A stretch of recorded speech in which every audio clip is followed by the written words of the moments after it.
വിശുദ്ധ റമദാൻ നമ്മിലേക്ക് കടന്നു വരികയാണ്. അള്ളാഹുവിലേക്ക് അടുക്കാനുള്ള, സ്വർഗം നേടിയെടുക്കാനുള്ള, നരകത്തിൽ നിന്ന് രക്ഷപ്പെടാനുള്ള ഒരു മാസമാണ് വിശുദ്ധ റമദാൻ. റമദാനിൽ നോമ്പനുഷ്ഠിക്കുന്നതിന് വലിയ പ്രതിഫലമുണ്ട്. നിയ്യത്ത് വേണ്ടത് ഖൽബിലാണ്, മനസ്സിലാണ്. അപ്പോൾ ആ ഒരു പ്രതിഫലം നമുക്ക് ലഭിക്കാൻ മറ്റൊരു മാർഗമുണ്ട്. അസ്സലാമു അലൈക്കും വറഹ്മത്തുള്ളാഹി വബറകാതുഹു. അഊദു ബില്ലാഹി മിനശ് ശൈത്വാനിർ റജീം. ബിസ്മില്ലാഹിർ റഹ്മാനിർ റഹീം. അൽഹംദുലില്ലാഹി റബ്ബിൽ ആലമീൻ. അസ്സലാത്തു വസ്സലാമു അലാ സയ്യിദിൽ മുർസലീൻ വഅലാ ആലിഹി വസ്വഹ്ബിഹി അജ്മഈൻ. അമ്മാ ബഅദ്. എന്റെ ശബ്ദം ശ്രവിക്കുന്ന പ്രിയപ്പെട്ട സഹോദര സഹോദരിമാരെ, വിശുദ്ധ റമദാൻ നമ്മിലേക്ക് കടന്നു വരികയാണ്. റമദാൻ നാം ക്ഷണിച്ചു വരുത്തുന്ന ഒരു അതിഥിയാണ്. അതിഥിയെ മാന്യമായ രൂപത്തിൽ സൽക്കരിക്കുക എന്നുള്ളത് ഏതൊരു മാന്യനായ വ്യക്തിയുടെയും അടയാളം. വിശുദ്ധ റമദാനിന് 2 മാസം മുമ്പ് തന്നെ നാം അള്ളാഹുവിനോട് ദുആ ചെയ്ത് നമ്മിലേക്ക് അടുപ്പിക്കാൻ വേണ്ടി നാം ആഗ്രഹിച്ചിട്ടുണ്ട്, കൊതിച്ചിട്ടുണ്ട്. അല്ലാഹുമ്മ ബാരിക് ലനാ ഫീ റജബിൻ വശഅബാൻ വബല്ലിഗ്നാ റമളാൻ. അല്ലാഹുവേ, റജബിലും ശഅബാനിലും ഞങ്ങൾക്ക് നീ ബറക്കത്ത് നൽകണേ, റമളാനിനെ ഞങ്ങൾക്ക് നീ എത്തിക്കണേ എന്ന് റജബ് പിറന്നാൽ മുത്തുനബി സല്ലല്ലാഹു അലൈഹി വസല്ലമ തങ്ങൾ ദുആ ചെയ്യാറുണ്ടായിരുന്നു. 2 മാസം കഴിഞ്ഞിട്ട് വരാനിരിക്കുന്ന റമളാനിനെ 2 മാസം മുമ്പ് തന്നെ അത് എത്തിക്കിട്ടാൻ വേണ്ടി മുത്തുനബി സല്ലല്ലാഹു അലൈഹി വസല്ലമ തങ്ങൾ ദുആ ചെയ്യുമ്പോൾ നമുക്ക് മനസ്സിലാക്കാം ആ റമദാനിന് എത്രമാത്രം മഹത്വം ഉണ്ടായിരിക്കും. വിശുദ്ധ റമദാനിന്റെ മഹത്വം എന്താണ്? അത് വിശുദ്ധ ഖുർആൻ തന്നെ പറയുന്നുണ്ട്. ശഹ്റു റമദാനല്ലദീ ഉൻസില ഫീഹിൽ ഖുർആൻ ഹുദൽ ലിന്നാസി വബയ്യിനാതിൻ മിനൽ ഹുദാ വൽ ഫുർഖാൻ. വിശുദ്ധ റമദാൻ എന്ന് പറഞ്ഞാൽ വിശുദ്ധ ഖുർആൻ അവതരിപ്പിക്കപ്പെട്ടു എന്നുള്ളതാണ് അതിന്റെ ഒന്നാമതായിട്ടുള്ള പ്രത്യേകത. വിശുദ്ധ ഖുർആനിൽ അല്ലാഹു സുബ്ഹാനഹു വ തആല സൂറത്തുൽ ബഖറയിൽ നമ്മെ പഠിപ്പിക്കുന്നത് അതാണ്. വിശുദ്ധ റമദാൻ അതിന്റെ മഹത്വം അല്ലദീ ഉൻസില ഫീഹിൽ ഖുർആൻ, ഖുർആൻ അതിൽ അവതരിച്ചു എന്നുള്ളത്. ഫമൻ ശഹിദ മിൻകുമുശ് ശഹ്റ ഫല്യസും. ഖുർആൻ അവതരിച്ച ആ മാസത്തിന് മഹത്വം ഉണ്ടാകുമ്പോൾ എന്ത് ചെയ്യണം എന്നും വിശുദ്ധ ഖുർആൻ നമ്മെ പഠിപ്പിക്കുന്നുണ്ട്. ഫമൻ ശഹിദ മിൻകുമുശ് ശഹ്റ ഫല്യസും. ആരെങ്കിലും ആ പുണ്യമായ മാസത്തിൽ ഹാദിറായാൽ, ഒരുമിച്ച് കൂടിയാൽ, ആ മാസം അനുഭവിക്കാൻ ഭാഗ്യം ലഭിച്ചാൽ ഫല്യസുംഹു, അവൻ നോമ്പനുഷ്ഠിച്ചു കൊള്ളട്ടെ. അപ്പോൾ നോമ്പാണ്, വിശുദ്ധ റമദാനിൽ നോമ്പനുഷ്ഠിക്കുക എന്നുള്ളതാണ് റമദാനിൽ നാം ചെയ്യേണ്ട ഏറ്റവും പ്രധാനപ്പെട്ട ഒന്ന്. പ്രിയപ്പെട്ട മുഅ്മിനീങ്ങളെ, സഹോദര സഹോദരിമാരെ, നോമ്പനുഷ്ഠിക്കുക എന്നുള്ളതിന് വലിയ പ്രതിഫലമുണ്ട്. നബി സല്ലല്ലാഹു അലൈഹി വസല്ലമ തങ്ങൾ പഠിപ്പിച്ചിട്ടുണ്ട്. അസ്സൗമു ലീ, ഒരു ഖുദ്സിയായ ഹദീസിൽ മുത്തുനബി പഠിപ്പിക്കുകയാണ്. അല്ലാഹു സുബ്ഹാനഹു വ തആല പറയുന്നു, അസ്സൗമു ലീ, നോമ്പെനിക്കുള്ളതാണ്, ഞാനാണ് ആ നോമ്പിന് പ്രതിഫലം നൽകുന്നത് എന്ന് അല്ലാഹു സുബ്ഹാനഹു വ തആല പറഞ്ഞതായി നബി സല്ലല്ലാഹു അലൈഹി വസല്ലമ തങ്ങൾ നമ്മെ പഠിപ്പിക്കുന്നു. അതുകൊണ്ട് റമദാനിൽ നിർബന്ധമായും ഒരു മനുഷ്യൻ ചെയ്യാനുള്ളത് നോമ്പനുഷ്ഠിക്കുക എന്നുള്ളതാണ്. അതുകൊണ്ട് റമദാനിൽ നാം നോമ്പനുഷ്ഠിക്കാൻ വേണ്ടി തയ്യാറാകണം. എല്ലാവരും തയ്യാറായിട്ടുണ്ടാകും, നോമ്പനുഷ്ഠിക്കും എന്നുള്ളതിന്റെ യാതൊരു സംശയവുമില്ല. റമദാൻ നമ്മിലേക്ക് വരുമ്പോൾ വേറെയും പല തീരുമാനങ്ങളും പല ഒരുക്കങ്ങളും നാം റമദാനിന് വേണ്ടി തയ്യാറാക്കേണ്ടതുണ്ട്, നാം ഒരുങ്ങേണ്ടതുണ്ട്. ഞാൻ പറഞ്ഞുവല്ലോ, വിശുദ്ധ റമദാൻ ഒരു അതിഥിയാണ്. അതിഥിയെ പൂർണ്ണമായ രൂപത്തിൽ സൽക്കരിക്കാനും വരവേൽക്കാനും നാം നേരത്തെ പ്ലാൻ ചെയ്യണം. എങ്കിൽ മാത്രമേ ആ അതിഥി നമ്മെ ഇഷ്ടപ്പെടുകയുള്ളൂ. നിങ്ങൾ ആലോചിച്ചു, നിങ്ങൾ ഒരു വീട്ടിലേക്ക് വിരുന്നിന് വേണ്ടി പോകുന്നു, ഒരു വീട്ടിലേക്ക് ആ വീട്ടുകാരെ സന്ദർശിക്കാൻ വേണ്ടി ഒരു അതിഥിയായി പോകുന്നു. അതേസമയം നാം അങ്ങോട്ട് വരുന്നതിന് മുമ്പ് ആ വീട്ടിലെ ചില ആളുകൾ സംസാരിക്കുകയാണ്, ഓ, ആ അതിഥിക്ക് ഇപ്പോഴാണോ വരാൻ കണ്ട സമയം, അല്ലെങ്കിൽ കുറച്ച് കഴിഞ്ഞിട്ട് വന്നാൽ പോരെ എന്ന് തുടങ്ങി ആ വീട്ടുകാർ നാം വരുന്നതിൽ ഒരു വിഷമം അനുഭവിക്കുന്നത് നമുക്കറിയാൻ സാധിക്കുകയാണ് എങ്കിൽ നമുക്കൊരിക്കലും തന്നെ ആ വീട്ടിലേക്ക് ഒരു നല്ല മനസ്സോടുകൂടെ കടന്നു ചെല്ലാൻ നമുക്ക് സാധിക്കുകയില്ല. കാരണം ആ വീട്ടുകാർ നമ്മെ അത്രമാത്രം ഗൗനിക്കുന്നില്ല, ആദരിക്കുന്നില്ല, ബഹുമാനിക്കുന്നില്ല, സ്നേഹിക്കുന്നില്ല എന്നുള്ളത് തന്നെയാണ്. അതുകൊണ്ട് വിശുദ്ധ റമദാൻ നമ്മിലേക്ക് കടന്നു വരുമ്പോൾ ആ റമദാൻ കടന്നു വരുന്നതിനുള്ള സന്തോഷം നമുക്കുണ്ടായിരിക്കും. ഒരിക്കലും തന്നെ റമദാൻ ആണല്ലോ ഇനി വരുന്നത്, നോമ്പനുഷ്ഠിക്കണം, മറ്റുള്ള കാര്യങ്ങളൊക്കെ ചെയ്യണം എന്നുള്ളത് കൊണ്ട് മാനസികമായി വിഷമിക്കുന്നവരാവാൻ പാടില്ല. മുഅ്മിനായ മനുഷ്യനെ സംബന്ധിച്ചിടത്തോളം റമദാൻ വരുമ്പോ വലിയ സന്തോഷമാണ് അവൻ ഉണ്ടാവേണ്ടത്. സൂഫിയാക്കളായ പല പണ്ഡിതന്മാരും റമദാൻ വരുന്നതിന്റെ 6 മാസം മുമ്പ് തന്നെ റമദാൻ എത്താൻ വേണ്ടി ആഗ്രഹിക്കുകയും കൊതിക്കുകയും അതിനുവേണ്ടി പ്രാർത്ഥിക്കുകയും ചെയ്യുന്നവരായിരുന്നു. അതുകൊണ്ട് റമദാനാകുന്ന വിശിഷ്ടമായ ഒരു അതിഥി വരുമ്പോൾ മനസ്സുകൊണ്ടെങ്കിലും ആ മാസം ഒന്ന് എത്തിയിരുന്നെങ്കിൽ എന്നുള്ള ആഗ്രഹം നമുക്കുണ്ടായിരിക്കണം. ഞാൻ പറഞ്ഞു, റമദാനിൽ നാം നിർബന്ധമായും ചെയ്യേണ്ട ഒരേ ഒരു കർമ്മം അത് നോമ്പാണ്. അല്ലാഹു സുബ്ഹാനഹു വ തആല പഠിപ്പിച്ച നോമ്പ്, നിർബന്ധമാക്കിയ നോമ്പ് നാം അനുഷ്ഠിക്കേണ്ടതുണ്ട്.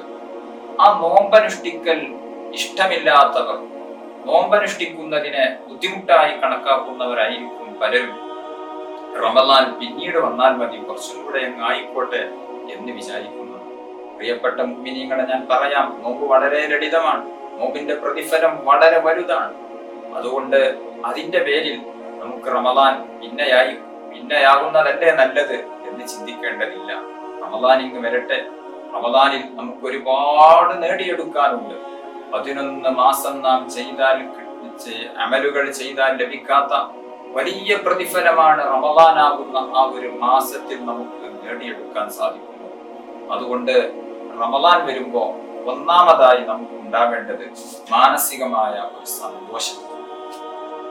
റമദാൻ വരികയാണല്ലോ എന്നുള്ള ആ ഒരു സന്തോഷവും ആവേശവും, ഈമാനികമായ ആവേശവും, അതുപോലെ തന്നെ റമദാനിൽ നാം എന്തെല്ലാം ചെയ്യണം എന്നുള്ള ഒരു പ്രതിജ്ഞയും തീരുമാനവും നല്ല ഒരു പ്ലാനിങ്ങും ഒരു മനുഷ്യനെ സംബന്ധിച്ചിടത്തോളം, ഒരു മുഅ്മിനായ വ്യക്തിയെ സംബന്ധിച്ചിടത്തോളം റമദാനിന്റെ മുമ്പേ നാം തയ്യാറാക്കേണ്ടതുണ്ട്.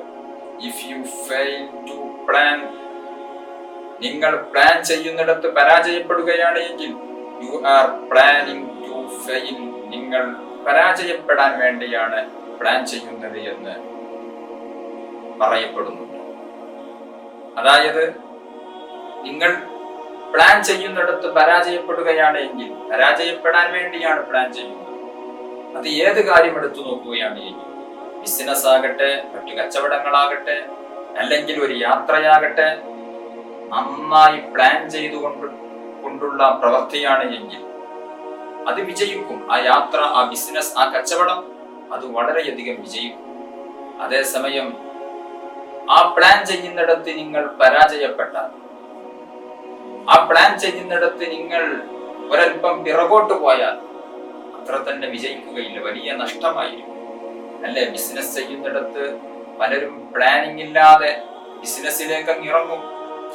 അവസാനം വലിയ നഷ്ടത്തിലായി, വലിയ കടത്തിലായി, ടെൻഷനിലായി. യാത്ര ചെയ്യുന്നിടത്ത് പ്ലാൻ ഇല്ല എങ്കിൽ അല്ലെങ്കിൽ ഉള്ള പ്ലാനിൽ പരാജയപ്പെട്ടാൽ ഉദ്ദേശിച്ച സ്ഥലത്തൊന്നും കൃത്യമായി പോകാൻ സാധിക്കുകയില്ല. അതുകൊണ്ട് ഏത് കാര്യം ചെയ്യുകയാണ് എങ്കിലും നന്നായി പ്ലാൻ വേണം. വിശുദ്ധ റമദാനും അങ്ങനെ തന്നെയാണ്. അല്ലാഹു സുബ്ഹാനഹു വ തആല റമദാനിലെ ഓരോ സെക്കൻഡുകൾക്കും വലിയ മഹത്വവും പ്രതിഫലവും നമുക്ക് വാഗ്ദാനം ചെയ്യുമ്പോൾ അത് നേടിയെടുക്കാൻ വേണ്ടി നാം ശ്രമിക്കണം. അതിന് നല്ല പ്ലാനിങ് നമുക്ക് വേണ്ടത്. പ്രിയപ്പെട്ട മുഅ്മിനീങ്ങളെ, സഹോദര സഹോദരിമാരെ, റമദാനിൽ നാം എന്തെല്ലാം ചെയ്യണം എന്നുള്ളത് ആദ്യമായി നാം കൃത്യമായി നോട്ട് ചെയ്തു വെക്കേണ്ടത്. അല്ലാഹു സുബ്ഹാനഹു വ തആല നിർബന്ധമാക്കിയത് നോമ്പാണ്. അത് നാം എന്തായാലും നോൽക്കും. ഒന്ന് നോമ്പ്. അതുപോലെ തന്നെ ഞാൻ ആദ്യം ഓതിയ ആയത്തിൽ പറഞ്ഞു, വിശുദ്ധ റമദാനിന്റെ ഒന്നാമത്തെ മഹത്വം ശഹ്റു റമദാൻ അല്ലദീ ഉൻസില ഫീഹിൽ ഖുർആൻ, ഖുർആൻ അവതരിപ്പിക്കപ്പെട്ടു എന്നുള്ളതാണ് വിശുദ്ധ റമദാനിന്റെ ഒന്നാമത്തെ മഹത്വം. അതുകൊണ്ട് തന്നെ ആ വിശുദ്ധ ഖുർആൻ ധാരാളം പാരായണം ചെയ്യും. വിശുദ്ധ ഖുർആൻ ധാരാളം പാരായണം ചെയ്യേണ്ട മാസമാണ്. റമദാൻ അല്ലാത്ത മാസത്തിൽ തന്നെ പാരായണത്തിന് വലിയ പ്രാധാന്യവും പ്രതിഫലവുമുള്ള വിശുദ്ധ ഖുർആൻ അത് അവതരിപ്പിക്കപ്പെട്ട മാസമാകുന്ന റമദാനാകുമ്പോ അതിന്റെ പ്രതിഫലം വലുതാണ്. അതിന്റെ പുണ്യം എത്രയോ 10 മടങ്ങ് വർധനവുള്ളതാണ്. അതുകൊണ്ട് വിശുദ്ധ റമദാനിൽ രണ്ടാമതായി നമുക്ക് വിശുദ്ധ ഖുർആൻ ധാരാളം പാരായണം ചെയ്യും. അതുപോലെ തന്നെ റമദാനിൽ ഒരുപാട് സുഹൃതങ്ങൾ നാം ചെയ്തെടുക്കേണ്ടതുണ്ട്. സ്വതക്ക ചെയ്യണം, മറ്റുള്ള നിസ്കാരങ്ങൾ നിർവഹിക്കണം, അറിവുകൾ ധാരാളം സമ്പാദിക്കണം, അങ്ങനെ തുടങ്ങി പല പുണ്യകർമ്മങ്ങൾ നമുക്ക് വിശുദ്ധ റമദാനിൽ ചെയ്യാനുണ്ട്. കേവലം നോമ്പ് മാത്രമല്ല, സുന്നത്തായ പല കർമ്മങ്ങളും ധാരാളം ചെയ്ത് അല്ലാഹുവിലേക്ക് അടുക്കാനുള്ള, സ്വർഗം നേടിയെടുക്കാനുള്ള, നരകത്തിൽ നിന്ന് രക്ഷപ്പെടാനുള്ള ഒരു മാസമാണ് വിശുദ്ധ റമദാൻ. അതുകൊണ്ട് കൃത്യമായ പ്ലാനിങ്ങുകൾ നമുക്ക് വേണം. ഞാൻ പറഞ്ഞു, ഒന്നാമതായി നമുക്ക് റമദാനിൽ ചെയ്യാനുള്ളത് നോമ്പാണല്ലോ. നോമ്പ് വളരെ ലളിതമാണ്. ഇന്ന് ആധുനിക വൈദ്യശാസ്ത്രം പോലും പറയുന്നത് മുസ്ലിമീങ്ങൾ അനുഷ്ഠിക്കുന്ന നോമ്പ് ഒരാൾ പകർത്തുകയാണ് എങ്കിൽ, ചെയ്യുകയാണ് എങ്കിൽ ആരോഗ്യപരമായി ധാരാളം ഗുണങ്ങളുണ്ട്. ഷുഗറും പ്രഷറും നോർമലാകാനും, കൊളസ്ട്രോള് കുറയാനും തുടങ്ങി ശരീരത്തിലെ അനാവശ്യമായ കൊഴുപ്പുകൾ നീക്കം ചെയ്യാൻ, അങ്ങനെ തുടങ്ങി പലതിനും നോമ്പ് എന്നുള്ളത് വളരെ ഉപകാരപ്പെടുന്നുള്ള ഒരു കാര്യമാണ് എന്നുള്ളതിൽ ആർക്കും സംശയമില്ല. ആധുനിക വൈദ്യശാസ്ത്രം പോലും അത് വിളിച്ചു പറയുന്നു.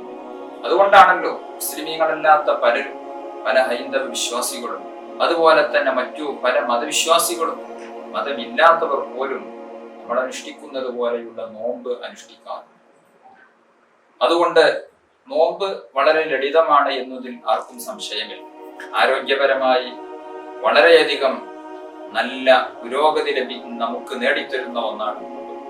പക്ഷേ മുസ്ലിമായ ഒരു വ്യക്തിയെ സംബന്ധിച്ചിടത്തോളം കേവലം ആരോഗ്യത്തിന് വേണ്ടിയല്ല നോമ്പ് നോൽക്കുന്നത്.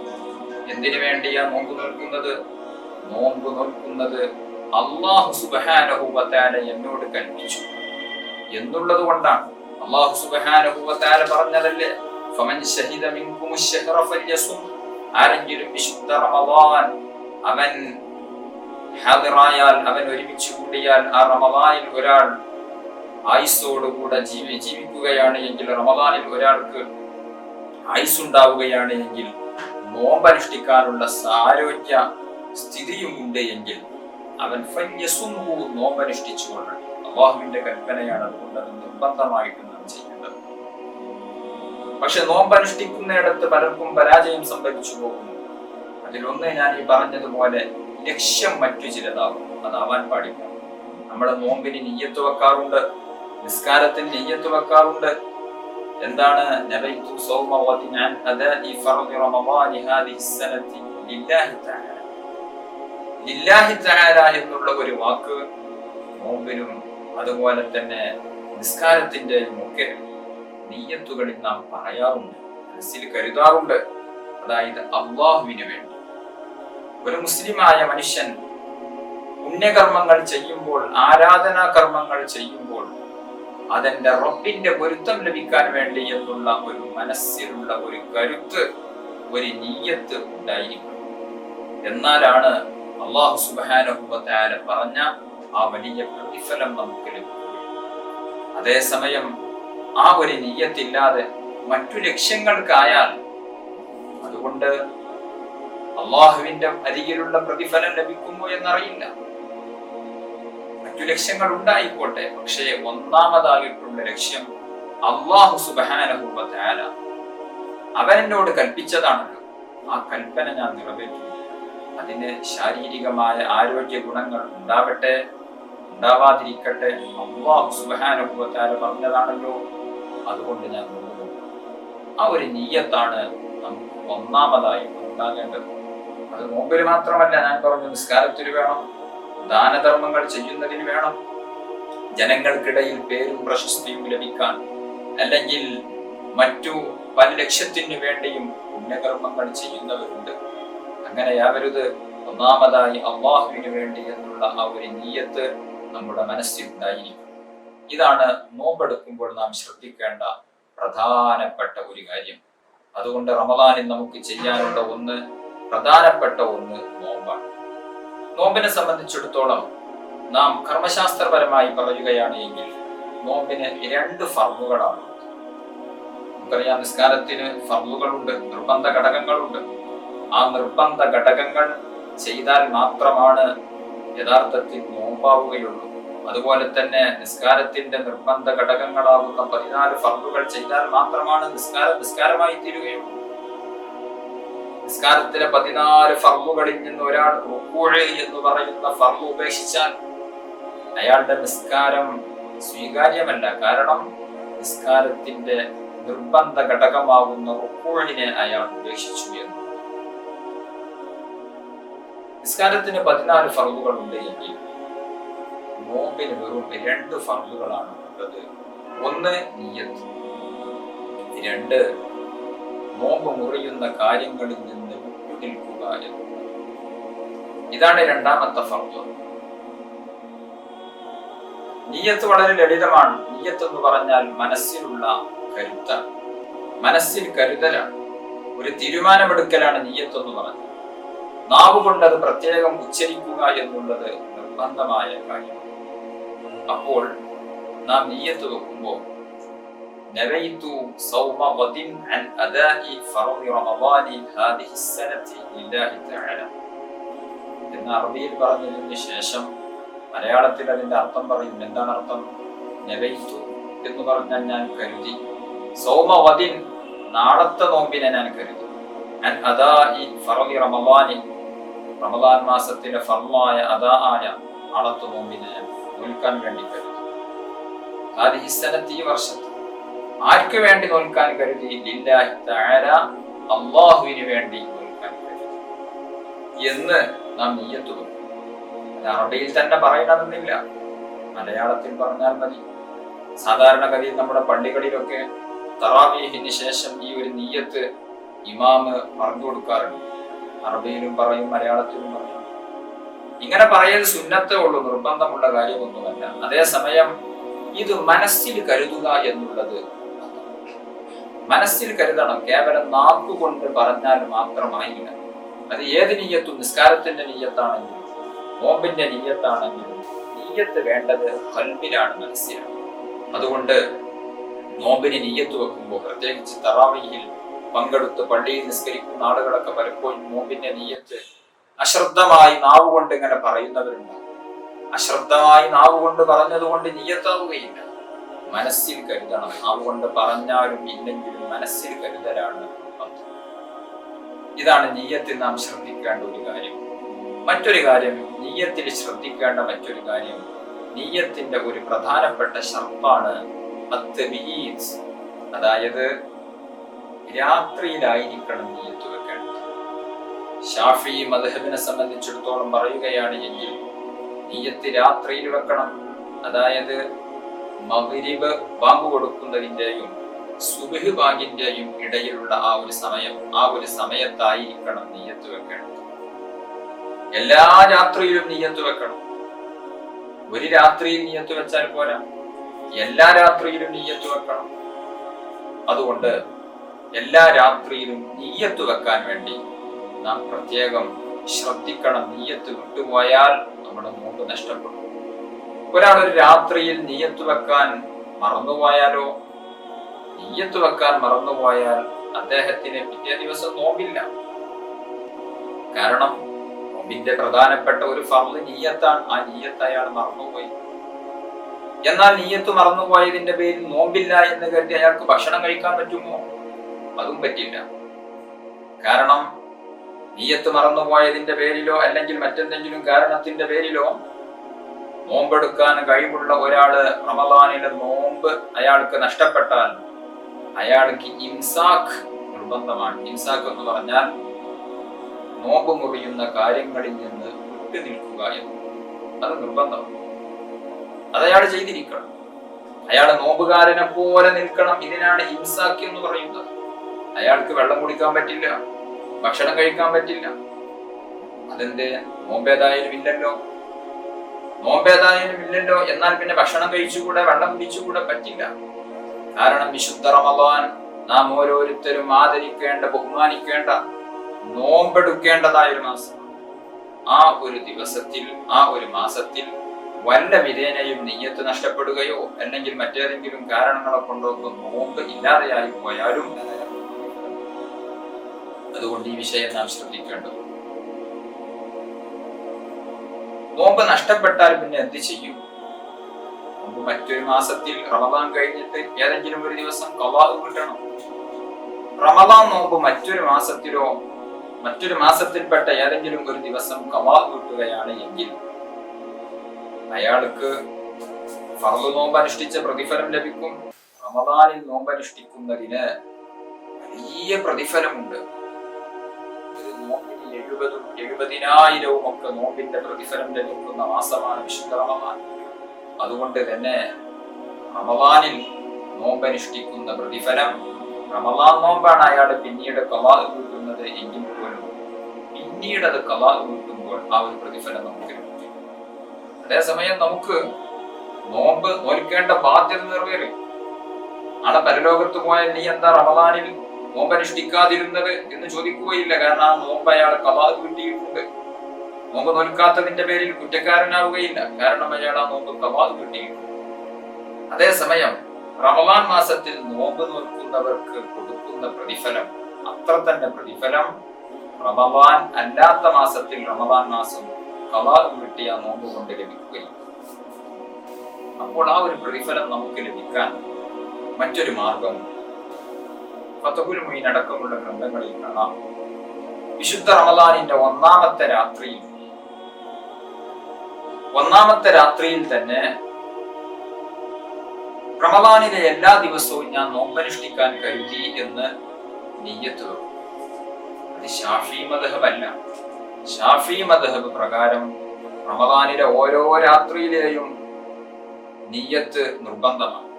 ഓരോ രാത്രിയിലും നാളെ ഞാൻ നോമ്പനുഷ്ഠിക്കാൻ കരുതി എന്നുള്ള നിയ്യത്ത് നിർബന്ധമാണ്.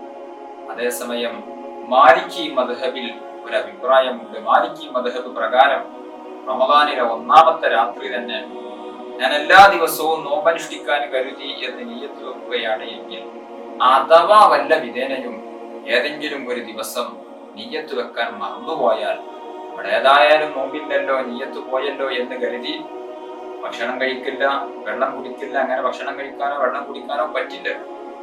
അതുകൊണ്ട് നോമ്പുകാരനെ പോലെ നിൽക്കുമ്പോൾ ഈ ഒരു നിയ്യത്ത് മാലിക്കി മദ്ഹബ് പ്രകാരമുള്ള ആ ഒരു നിയ്യത്ത് നാം വെച്ചിട്ടുണ്ടെങ്കിൽ മാലിക്കി മദ്ഹബിന്റെ വീക്ഷണപ്രകാരം നമുക്ക് നോമ്പുണ്ട്, നോമ്പിന്റെ പ്രതിഫലം ലഭിക്കും.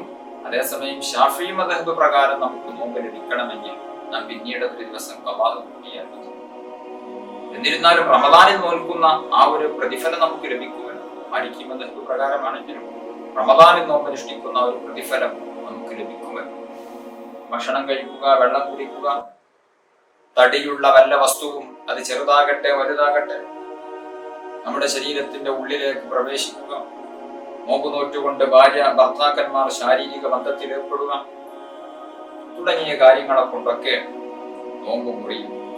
ഈ നോമ്പ് മുറിയുന്ന കാര്യങ്ങളൊന്നും വിശുദ്ധ റമദാനിൽ നോമ്പനുഷ്ഠിച്ചുകൊണ്ട് പകല് ചെയ്യാൻ പാടില്ല. നോമ്പ് മുറിയുന്നത് അപ്പോ ഒന്ന് നിയ്യത്ത്, രണ്ടാമത്തത് നോമ്പ് മുറിയുന്ന കാര്യങ്ങളിൽ നിന്ന് വിട്ടുനിൽക്കുക എന്നുള്ളതാണ് നോമ്പിന്റെ രണ്ടാമത്തെ ഫർള്. നോമ്പിന്റെ 2 ഫർള്. ഈ 2 ഫർളുകളും പാലിച്ചുകൊണ്ട് നോമ്പ് നോറ്റാൽ തന്നെ അൽഹംദുലില്ലാഹ് നോമ്പ് അല്ലാഹു സുബ്ഹാനഹു വ തആല സ്വീകരിക്കും. അല്ലാഹു തആല നമ്മുടെയൊക്കെ നോമ്പ് സ്വീകരിക്കുമാറാവട്ടെ. അതേസമയം നോമ്പിനൊരു നിയ്യത്ത് മാത്രമാണോ ഉള്ളത്? അല്ല, നോമ്പിന് ഒരു റമദാനിൽ ഒരു നോമ്പ് എന്നുള്ളത് മാത്രമാണോ ഉള്ളത്? അല്ല. ഞാൻ പറഞ്ഞു, റമദാൻ വിശുദ്ധ ഖുർആൻ അവതരിപ്പിക്കപ്പെട്ട മാസമാണ്. വിശുദ്ധ ഖുർആൻ ധാരാളം പാരായണം ചെയ്യേണ്ടതുണ്ട്. റമദാനിന്റെ ഒന്നാമത്തെ 10 ദിവസങ്ങൾക്ക്, രണ്ടാമത്തെ 10 ദിവസങ്ങൾക്ക്, മൂന്നാമത്തെ 10 ദിവസങ്ങൾക്കൊക്കെ പ്രത്യേകം മഹത്വങ്ങളുണ്ട്.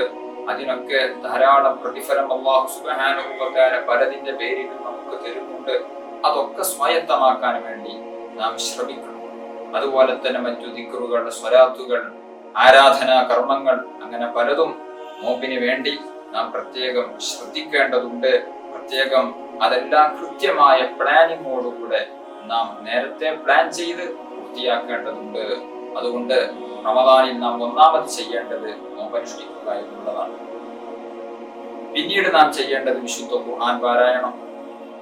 അങ്ങനെ പല കാര്യങ്ങളുമുണ്ട്. ആ കാര്യങ്ങളെല്ലാം നാം ഒരു കൃത്യമായി ഒരു പ്ലാൻ ചെയ്തുകൊണ്ട് റമദാനിന്റെ മുമ്പ് തന്നെ നാം ഒരുങ്ങുകയാണ് എങ്കിൽ ഇൻഷാ അല്ലാഹ് നമുക്ക് ഈ റമദാൻ എന്തുകൊണ്ടും അള്ളാഹുവിന്റെ പൊരുത്തം നേടിയെടുക്കാൻ പറ്റുന്ന, സ്വർഗം കരസ്ഥമാക്കാൻ പറ്റുന്ന, നരകത്തിൽ നിന്ന് രക്ഷപ്പെടാൻ പറ്റുന്ന ഒരു റമദാനാക്കി നമുക്ക് മാറ്റിയെടുക്കാം ഇൻഷാ അല്ലാഹ്. എന്തെല്ലാം പ്ലാനിങ്ങുകൾ നമുക്ക് ഈ റമദാനിന്റെ മുന്നേ അല്ലെങ്കിൽ റമദാനിന് വേണ്ടി നാം തയ്യാറാക്കേണ്ടതുണ്ട് എന്ന് ഇൻഷാ അല്ലാഹ് അടുത്ത ക്ലാസ്സിൽ നമുക്ക് സൂചിപ്പിക്കാം. അല്ലാഹു സുബ്ഹാനഹു വ തആല നമ്മൾ പറഞ്ഞതും കേട്ടതും ഒരു സ്വാലിഹായ അമലായി നമ്മിൽ നിന്ന് കബൂൽ ചെയ്യുമാറാവട്ടെ. അർഹമുർ റഹീമീനായ രാജസയ്യിദായ അല്ലാഹ്, ഞങ്ങളുടെ കൂട്ടത്തിൽ ഒരുപാട് രോഗികളുണ്ട്, പ്രയാസങ്ങൾ അനുഭവിക്കുന്നവരുണ്ട്. എല്ലാവർക്കും നീ ശിഫാ നൽകണം റഹ്മാനെ. ഞങ്ങൾ ജീവിതത്തിൽ വന്നുപോയ സർവ്വ പാപങ്ങളും നീ പൊറുക്കണം റഹ്മാനെ. വിശുദ്ധ റമദാൻ നല്ല രൂപത്തിൽ സ്വീകരിക്കാനും റമദാനിന് വേണ്ട രൂപത്തിൽ ആരാധനാകർമ്മങ്ങൾ ചെയ്ത് നിന്റെ പൊരുത്തം നേടിയെടുക്കാനും ഞങ്ങൾക്ക് നീ തൗഫീഖ് നൽകണം റഹ്മാനെ. ഞങ്ങളുടെ കൂട്ടത്തിൽ കടങ്ങളെ കൊണ്ട് വിഷമിക്കുന്നവരുണ്ട്, നീ കടങ്ങൾ കൂട്ടിത്തരണം റഹ്മാനെ. മറ്റുള്ള പല പ്രയാസങ്ങളും ഉള്ളവരുണ്ട്, എല്ലാവർക്കും നീ സലാമത്ത് നൽകണം റഹ്മാനെ. വിവാഹപ്രായമെത്തി നിൽക്കുന്നവരുണ്ട്, അനുയോജ്യരായ ഇണകളെ നൽകണം റഹ്മാനെ. വീടില്ലാതെ കഷ്ടപ്പെടുന്നവരുണ്ട്, യോജിച്ച വീട് നീ എളുപ്പമാക്കി തരണം റഹ്മാനെ. കച്ചവടങ്ങളിലും ബിസിനസ്സുകളിലും മറ്റു ജീവിതോപാധി മാർഗങ്ങളിലുമെല്ലാം ഈ വലിയ ബറക്കത്തും പുരോഗതിയും നൽകണം റഹ്മാനെ.